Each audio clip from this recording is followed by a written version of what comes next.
Every hardware store and every "as seen on TV" ad is packed with tools that sound genius in a 30-second commercial and then sit in a drawer forever. Today, we're going through 10 of the most commonly wasted tool purchases people make, why they don't actually deliver, and what to buy instead that'll actually get used. Before naming names, it's worth separating 3 different categories of bad tool purchase, because they're not all the same mistake. Some tools are pure gimmicks that oversell what they can actually do. Some are genuinely fine tools that just solve a problem almost nobody actually has. And some are the wrong tool entirely for what most people end up using them for. Keeping that distinction in mind makes this list a lot more useful than just a generic "don't buy this" rundown, since the fix for each category is genuinely different. A gimmick tool usually just needs to be replaced with the basic, boring version of whatever it was trying to reinvent. A tool nobody needs usually just needs to stay on the shelf entirely unless your specific situation actually calls for it. And a mismatched tool usually just needs to be swapped for a smaller, cheaper version, scaled to how often you'll realistically use it.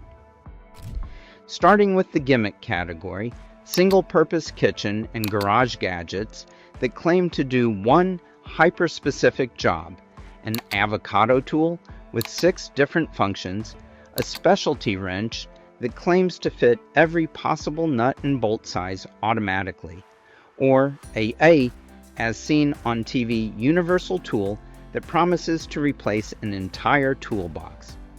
These almost always underperform a basic, well-made version of whatever they're trying to replace, and they take up drawer space for a task a standard tool you already own handles just as well or better. The lesson here isn't that specialty tools are always bad. It's that a tool claiming to replace an entire category of tools with one gimmicky design is a red flag worth being skeptical of. Next up are oversized tool sets sold in giant cases, the 200-piece screwdriver and bit sets, the mega ratchet sets with dozens of sockets you'll genuinely never use. These get marketed on sheer piece count, which sounds like value, but the reality is most homeowners use maybe 15 to 20 pieces from a set like that over their entire lifetime, while the rest sits untouched, and the individual piece quality in these giant sets is often noticeably worse than a smaller, curated set from a reputable brand at a similar price point. Cheap laser levels bought without understanding what you actually need them for are another common miss. A basic laser level can be a genuinely useful tool, but a lot of people buy an ultra-budget version expecting professional-grade accuracy, get frustrated when it drifts or isn't precise enough for a real project, and write off laser levels entirely instead of recognizing they simply bought the wrong tier of tool for the job. Multi-angle miter saws, or oversized stationary saws, bought by someone who does maybe one small trim project a year, fall into the wrong tool for the job category specifically. These are genuinely excellent tools for frequent users, but for someone doing an occasional small project, a simple miter box and handsaw, or a rental for a single weekend makes far more financial sense than a few $100s sitting in a garage getting used twice a decade. A full-size air compressor and pneumatic tool set bought by someone picturing themselves doing constant home improvement projects often ends up being one of the most regretted purchases on this list. Pneumatic tools are genuinely great for frequent heavy-duty use, but for occasional small projects, cordless versions of the same tools are more practical, don't require maintaining a compressor, and don't take up nearly as much garage space for equipment that only comes out a few times a year. Cheap multi-tool combo kits that jam a dozen different tool heads onto one motor unit often disappoint people, specifically because the individual attachments tend to be noticeably weaker than a dedicated standalone tool for each job, and swapping attachments constantly mid-project is more annoying in practice than the marketing ever suggests. A premium moisture meter bought by someone who isn't actually doing regular renovation or flooring work is another common miss, genuinely useful for a contractor checking subfloor moisture regularly, but overkill for a homeowner who might use it once during a single specific project, where a rental or a one-time inspection from a professional makes more financial sense.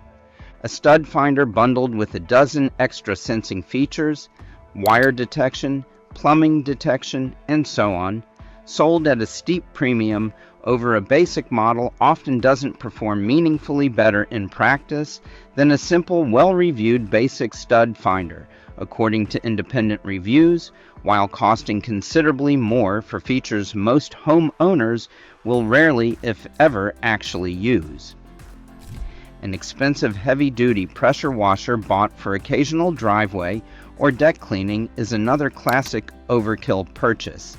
These machines make sense for someone running a cleaning business or maintaining a large property constantly, but for a homeowner cleaning a driveway once or twice a year, a rental or a much cheaper consumer-grade unit accomplishes the same result without the ongoing maintenance and storage headache of a commercial-grade machine. Finally, a full woodworking table saw bought by someone whose actual project list consists of small shelves and occasional trim work is often the biggest financial miss on this entire list. A table saw is a serious investment in both money and garage space, and for smaller occasional projects, a circular saw with a simple guide rail accomplishes most of the same cuts at a fraction of the cost in the storage footprint. If your actual project history over the past few years consists mostly of small shelves, picture frames, or the occasional trim piece, a table saw is very likely solving for a version of your future self that does far more woodworking than you actually do, rather than the person you actually are right now. The through line across almost every item on this list is the same. Buy the tool that matches how often you'll actually use it and what you're actually going to use it for, not the tool that sounds most impressive in a commercial or looks most complete sitting in a big display case at the store. A smaller, well-reviewed, purpose-matched tool will get used and will earn its price. An oversized, gimmicky, or mismatched tool, no matter how good the marketing looked, usually ends up sitting in a garage corner collecting dust within a few months.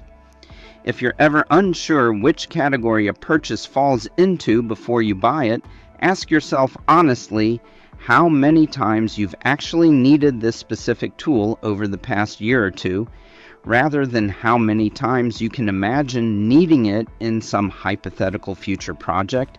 That one question alone would prevent most of the purchases on this list. If this saved you from a purchase you are about to regret, subscribe for more honest breakdowns like this one, and tell us in the comments which tool on this list you've personally bought and regretted.